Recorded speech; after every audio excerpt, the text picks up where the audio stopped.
ओं नमो भगवते वासुदेवाय। प्रथम स्कंध षोडश अध्याय।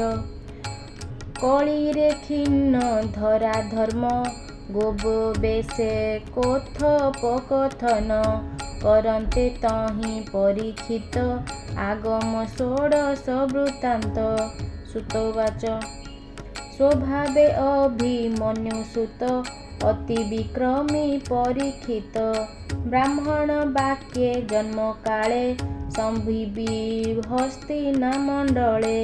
राज्य आबोरी महातेजे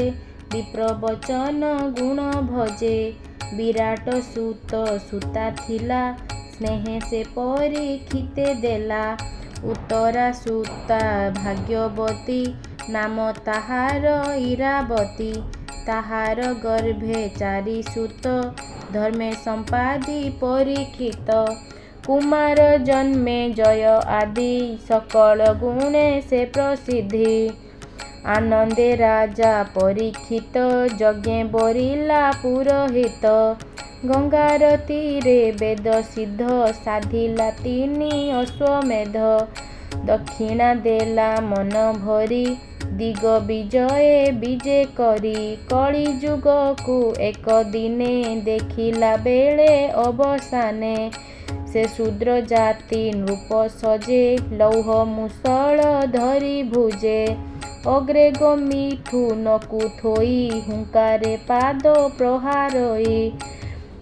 ताहाकु देखि नृपमणि तक्षणे भुज धरी आनी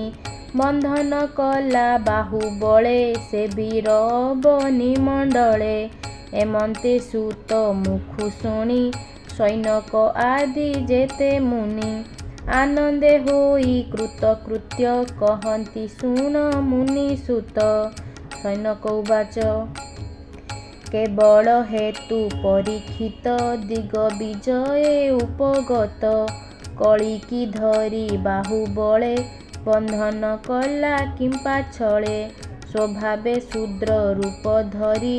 कपटे नृप बेश करी पादरे प्रहारे काहाकू भसुत कहिब आम्भଙ୍କୁ जे कृष्ण कथा शुभ बाणी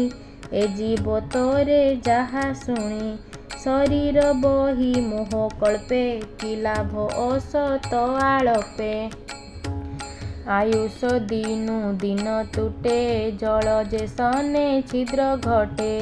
क्षुद्र आयुष प्राणींकर अमृत दाता चक्रधर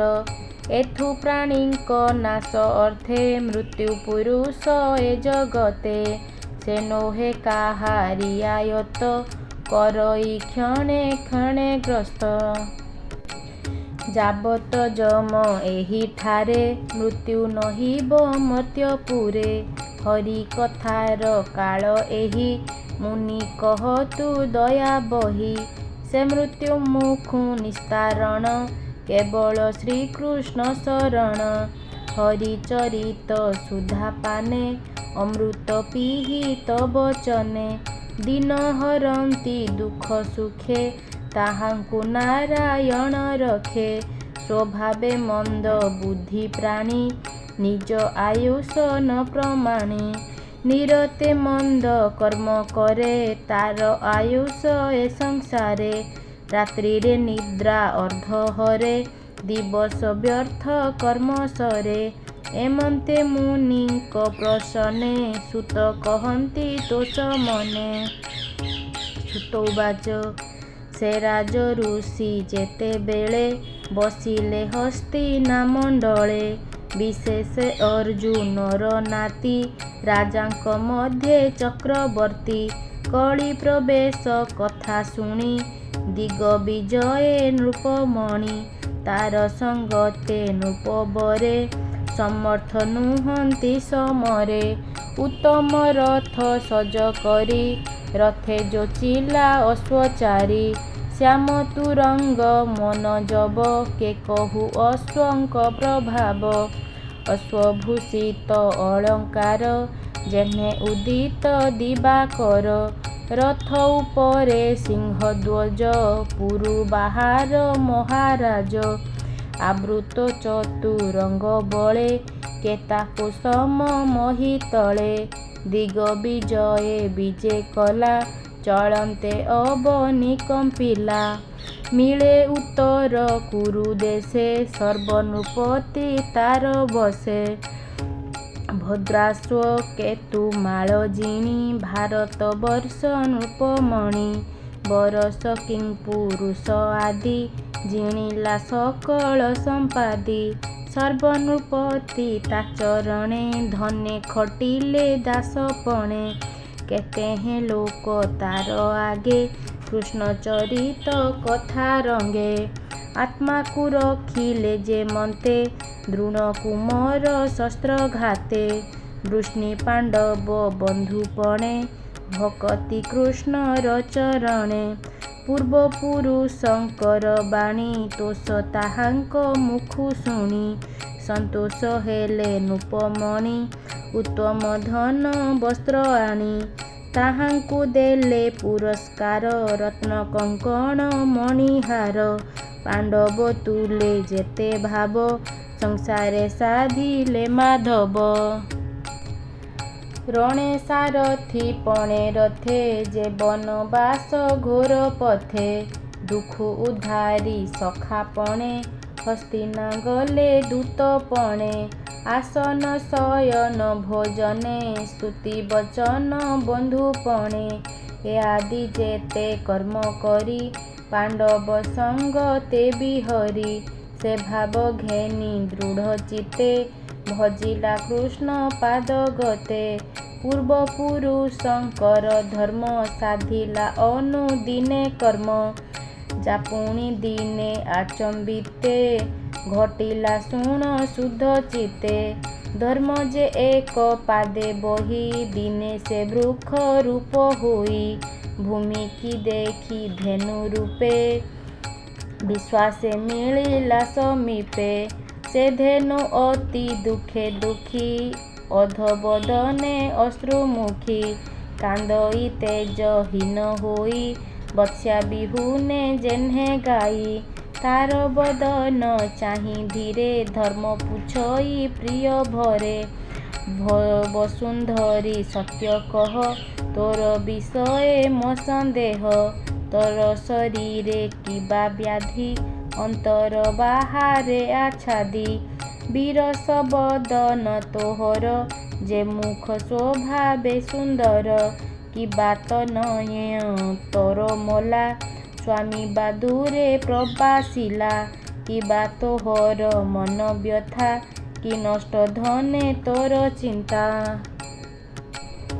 একই পাদ দেখি মতে দয়া বসিলা কিবা চিতে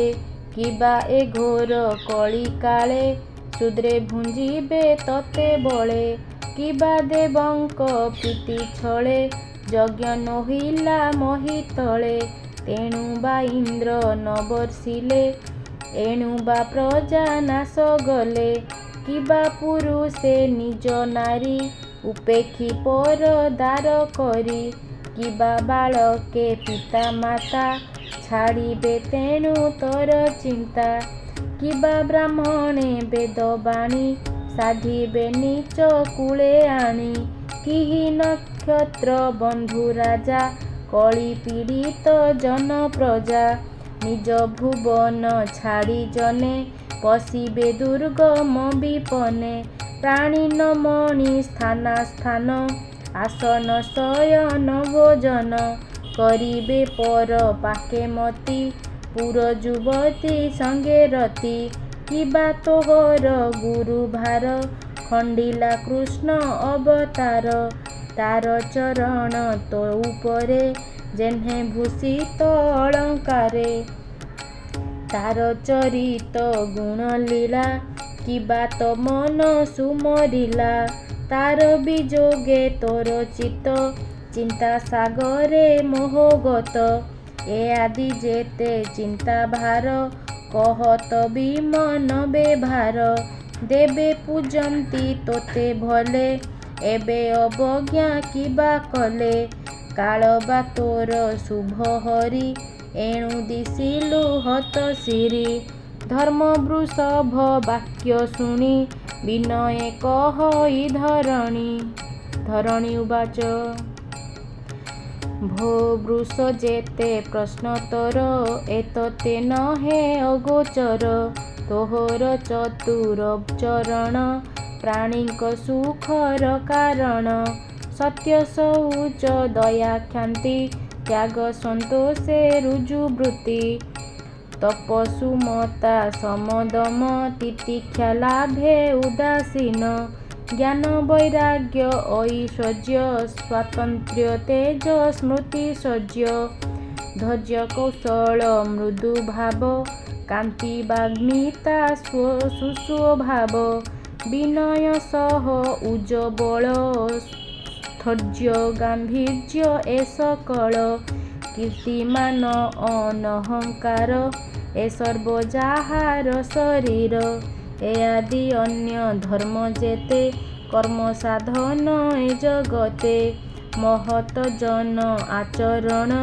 आत्मार परम कारण ए सर्वगुण सौभागे गमिले गोविंदर संगे पड़िला कली दृष्टिपात तेणु सोचना मोर चित्त मु एबे आत्मा कुसुमरी एबे सर्वगुण मने धरी तोर चरण भग्न देखी कांदई होई अति दुखी देवता ऋषि पितृगण जे वर्णाश्रम आचरण ए सर्वधर्म गला दूर मते छाड़िले चक्रधर ब्रह्मादि देवी जेते निश्चले मोहर सहिते जार पांगे मोक्ष सिरी लभिबु बोली आशा करी कोठर तप साधी बने प्रसन्न जाहार चरणे से लक्ष्मी तेजी पद्मवन जार हृदये लभि स्थान स्वस्थाने न लागिता मन जार चरणे नित्य ध्यान करी बंचई सर्वबेला से हरि निज पुरे गला तार चरण चिन्ह जेते ध्वज अंकुश मोर गात्रे सेबे से अलंकृत होई शुद्ध सुंदर विराजई जेणु छाड़िले मोते हरि तेणु दिशई हत सिरी असुर अक्षहिणी भार उच्छ्वास कला जे मोहर तते स्थापिला जे संसारे अशेष जन उपकारे जादव वंश हितकर अशेष अनंग सुंदर ए तीनि लोक मन मोहे श्याम सुंदर निज देहे से रूप होइला अंतर तेणु विवर्ण रूप मोर कथन मनोहर स्मिते प्रेमा बोलक बहुमते द्वारकापुर नारींकर जे मान हरे निरंतर जार चरण रेणु लागी तृण छळे मु फुला कांगी तार बिजोगे केबा सही पारई लोके देह बही सुत उवाच एमंते कहु कहु बाणी धर्मर संगते धरणी से परीक्षित दंडधारी दिग विजय कर्मसारी धर्मधरणी संग मेले मिलिले सरस्वती कूले बोलई दास जगन्नाथ प्रथम स्कंधे भागवत तरणे भव सिंधु भेला गीत प्रबंधे प्रकाशिला परीक्ष दिग बीजे बाणी सुजने तर एहा शुणी इति श्रीमद्भागवते महापुराणे पारमहंस्यां संहितायां प्रथम स्कंधे पृथ्वी धर्मं संवादे नाम षोडश अध्याय।